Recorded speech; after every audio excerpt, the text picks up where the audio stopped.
Hello साथियों, आज हम बात करने जा रहे हैं अमेरिका और यूएसए युद्ध के बारे में।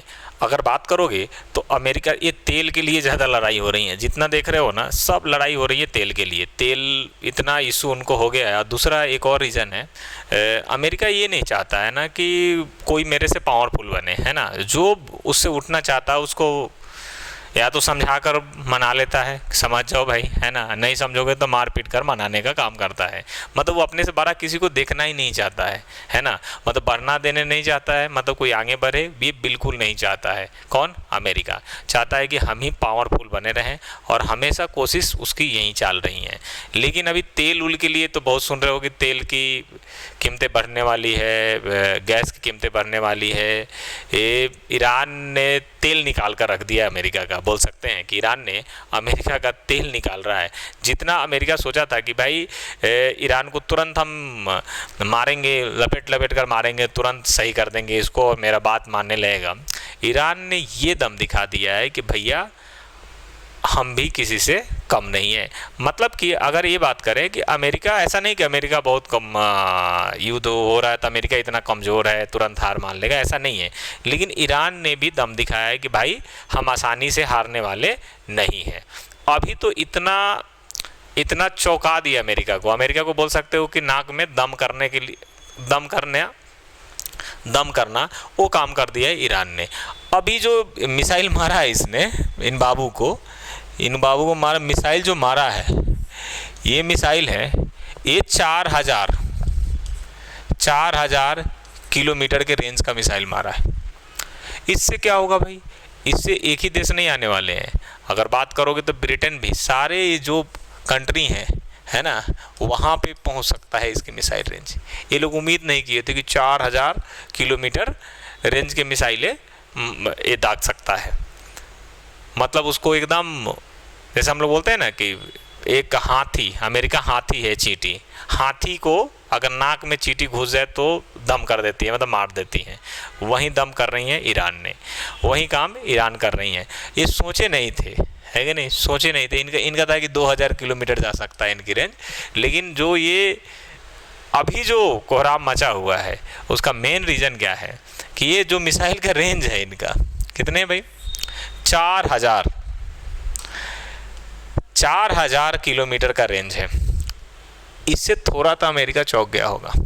क्योंकि इसलिए चौंका होगा क्योंकि अमेरिका ब्रिटेन का सन्ना अड्डा जो क्या है भाई, डियागो गार्सिया है, ये क्या है, 4000 किलोमीटर के आसपास है ना, 4000 किलोमीटर के आसपास है। तो ये अगर तबाह हुई, याद रखना, इसके बारे में डिटेल्स थोड़ा बता देता हूँ।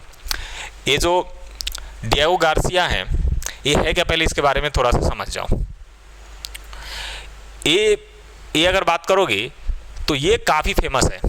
और फेमस इसलिए है, जब अभी फेमस इसलिए है क्योंकि इसका कई बार इस्तेमाल हो चुका है ना। युद्ध में, गल्फ के वार में इस्तेमाल हुआ है, अफगानिस्तान वार में हुआ है, इराक वार में हुआ है, ऑपरेशन में ये बेस का यूज हो चुका है। यहाँ से क्या क्या होता है भाई? यहाँ से फाइटर जेट उड़ते हैं, बम्बार ऑपरेशन होता है, यहाँ से वार मिशन लॉन्च होता है यहीं से। मतलब कि जो भी फाइटर जेट प्लेन हो गई, मिशन हो गई, यहाँ से लॉन्च होता है। अगर ये तबाह कर दिया, समझो यहाँ तक रेंज तक जाएगी, तो काफ़ी नुकसान होने वाला है अमेरिका ब्रिटेन को, काफ़ी ज़्यादा नुकसान होने वाली है। और ये ईरान से ज़्यादा दूर नहीं है। ईरान से अगर बात करोगे तो ये ईरान से अगर लंदन की बात करोगे तो रेंज में आ जाएंगी, तबाह कर सकता है ईरान। जैसे देख लो दुबई को क्या हुआ, दुबई को सबसे सेफ सिटी माना जा रहा था, देखो उसका क्या कर दिया इसने, है कि नहीं। तो ये जो मिसाइल जो यहाँ पे है ना, अच्छा ये क्या होता है, द्वीप होता है, जहाँ से यहाँ से फाइटर जेट प्लेन एक द्वीप होता है, इसमें नाम है द्वीप का, है ना। यहाँ से ये सारा प्लान बनने का काम होता है। बात समझ में आ गई। अब आते हैं और क्या क्या दिक्कत पैदा कर सकती है ईरान, वो तो आगे अभी बात करने वाले ही हैं कि क्या क्या कर सकती हैं और चीज़ें। देखो अमेरिका हिल गया क्या सही में, किस लिए? क्यों? रेंज बढ़ गई। ये रेंज से बेचारा परेशान है अमेरिका। किससे परेशान है? रेंज। भैया हम तो सोचे नहीं थे, भाई, हम तो सोच रहे थे कि ये इतना छोटा है, इसको तुरंत मार पीट कर समझा देंगे। लेकिन ये जो रेंज देखा तो थोड़ा सा घबराहट तो हुई होगी, किसी की होती है कि भाई सोचा नहीं था, है ना, जितना तेज से मार देता है। कभी कभी देखते हो बच्चा आराम से कभी मार दिया तेज से तो लग जाता है चोट, है कि नहीं। इसका रेंज इतना 4000 किलोमीटर का रेंज था। डायरेक्ट यूएसए के लिए डायरेक्ट वार्निंग है ना, यूएसए के लिए क्या है? डायरेक्ट वार्निंग है। यूरोप भी रेंज में है। यूरोप के जो देश हैं जैसे लंदन, पेरिस शहर, ये सारे इसके रेंज में आ जाएंगे। तो इसलिए घबराहट हो रही है। अब वो भी घबरा रहे होंगे कहीं हमारे रेंज में, हम भी इसके रेंज में आ गए हैं, तो इसलिए थोड़ा सा चिंता बढ़ा हुआ है। दूसरी तरफ अमेरिका ये भी अब चाह रहा है कि अब ठीक है, ऐसा नहीं कि अमेरिका बहुत कमज़ोर हो गया है, वो इतना कमज़ोर हो गया। बाबू अमेरिका चाहे तो कुछ भी कर सकता है, वो है ना, बॉस तो है ही। सब लोग उसके खिलाफ बोल ही नहीं रहे हैं। मुस्लिम कंट्री भी बोलने के लिए खिलाफ नहीं है अमेरिका के, समझ गए। लेकिन धीरे धीरे ये लोग सारे खिलाफ हो जाएंगे अमेरिका के। ये बात सही है। क्यों खिलाफ होंगे? कि जो भैया तुम्हारा ये है मेन कहानी पे आने वाला हूँ मैं। ये जो रास्ता है स्ट्रेट ऑफ हॉर्मुज़, यहाँ से दुनिया के 20% ऑयल मतलब तेल इसी रास्ते से होकर जाता है। और ईरान से ये काफ़ी मतलब कि ये रास्ता ईरान का नहीं है, ये मैं समझ लेंगे रास्ता ईरान का है, कब्जे में, किसी कब्जे में नहीं है, बट ईरान के पास में है। कुछ हिस्से इसके अंदर में है ना, कुछ हिस्से तो है ही ईरान के पास है। तो ये क्या कर सकता है कि जो इसके पास जो एयरबेस हैं इसके, है ना, यहाँ से वो सैनिक कार्रवाई कर सकता है कि नहीं, उसके पास है तो कुछ भी कर सकता है। तो ये जो तेल वाली अगर ये बंद कर दिया, ये बंद हो गई, तो दुनिया में तेल का डिमांड इतना ज़्यादा है, इतना रेट बढ़ जाएगा, काफ़ी ज़्यादा रेट बढ़ने वाला है। मतलब कि ये सब जगह प्रभाव पड़ने वाला है। सिर्फ अमेरिका में नहीं पड़ेगा, अमेरिका में तो पड़ेगा ही पड़ेगा, इंडिया में भी पड़ेगा, हर देशों में ये इसका काफ़ी असर पड़ने वाला है। तो ऑयल के सबसे बड़ा रास्ता है क्या है भाई? दुनिया का लगभग 20% तेल यहीं से गुजरता है। कितना? 20% तेल यहीं से होकर गुजरता है। सऊदी अरबिया, ईरान, इराक इसी रास्ते से अपना तेल को सप्लाई करते हैं। अगर स्ट्रेट ऑफ हॉर्मुज़ हुआ ब्लॉक तो क्या क्या असर हो सकता है? देखो, तेल का प्राइस तो पूरा बढ़ जाएगा, अमेरिका में भी पेट्रोल महंगा होगा, और सारे देश अमेरिका को थू करने लगेंगे कि भैया बेकार में किया, युद्ध तो सही होता भी नहीं है।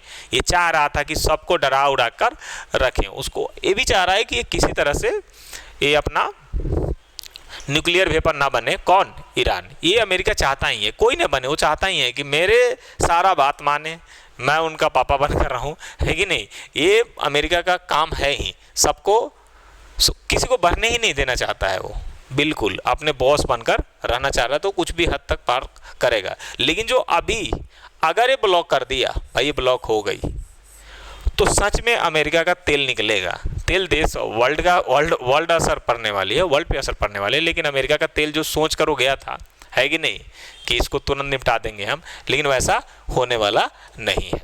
बात समझ में आ गई? अच्छा, ईरान पावरफुल यहाँ पे क्यों है, ये बातें कर लेता हूँ। इसलिए पावरफुल है भाई कि अगर बात करोगे, ये इसके लिए रास्ता ब्लॉक करना क्या है, काफ़ी आसान है। ईरान की नेवी और मिसाइल नियर बाई है, मतलब नेवी और मिसाइल इसी के पास में है। वार में ईरान इसको बंद करने की धमकी देते रहता है। मतलब ईरान कितना बार बोल चुका है कि देख भाई, ज़्यादा इधर उधर करोगे तो हम इसको क्या करेंगे, बंद कर देंगे।